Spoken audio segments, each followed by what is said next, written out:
drop. Right That's there. called the drip drop. Uh-huh. That's the technical term for it. Now that is really hot. You don't want to touch that. You will definitely burn it.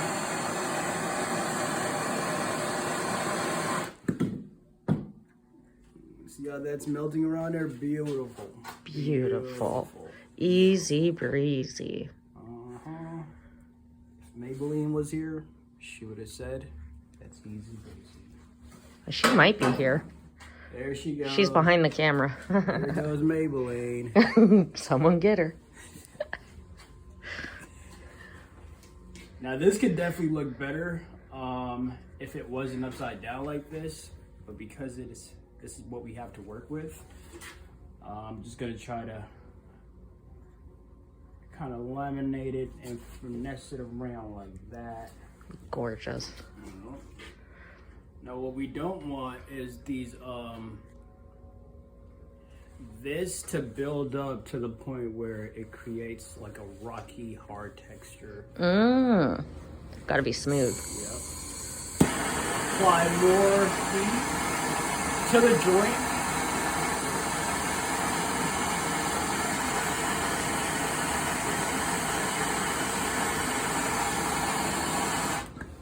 And just go ahead and put some more on there, like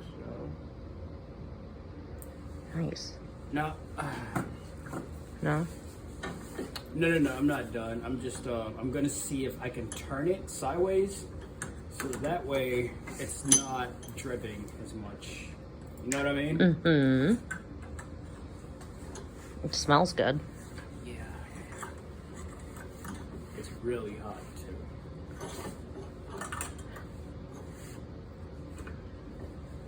Do you think if some of that goop spilled on your shoe, would it melt through your shoe?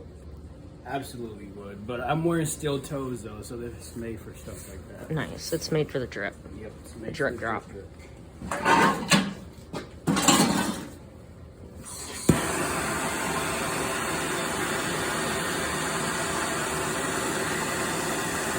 Now when you're applying the heat, you don't want to put it on the copper, but you want to put it directly on the joint. Oh. Why don't you want to put it on the copper? Because then it'll pop it and create a Oh. hole in there, is what you don't want.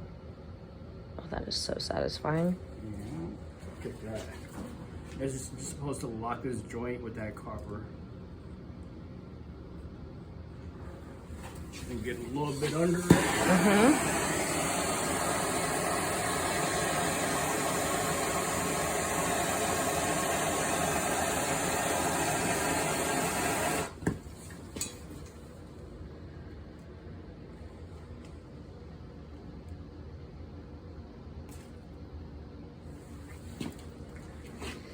Beautiful. Beautiful.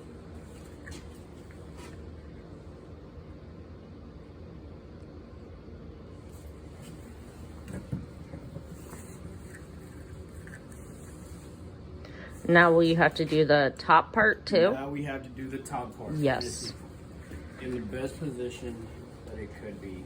Good. The apprentice is learning. The sensei is teaching.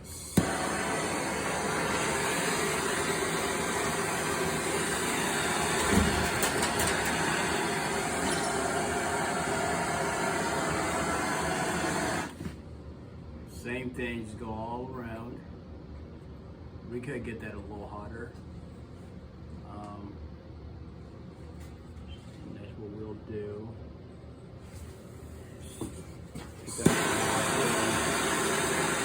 You know, for a lot of people, it's really difficult to get a perfect ring around like this without it forming like a hard texture around normally. I feel like you'd have to have a very steady hand. Definitely a steady hand. Definitely a steady hand. And knowing where to put the consistent heat.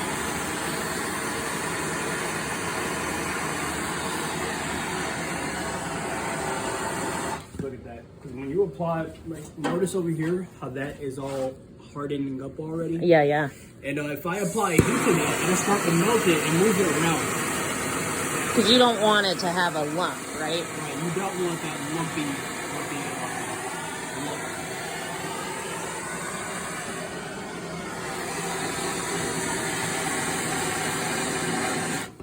Okay, go ahead and apply it to the rest of this.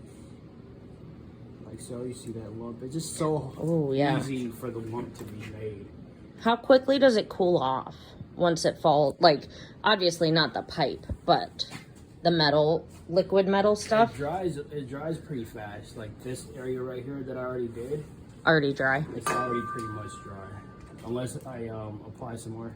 It's like it's starting to dry up, but it's Well, it's probably because it's still hot too, which doesn't yeah, help. and it's still hot. But if I didn't apply any heat towards it at all, it would dry up pretty fast.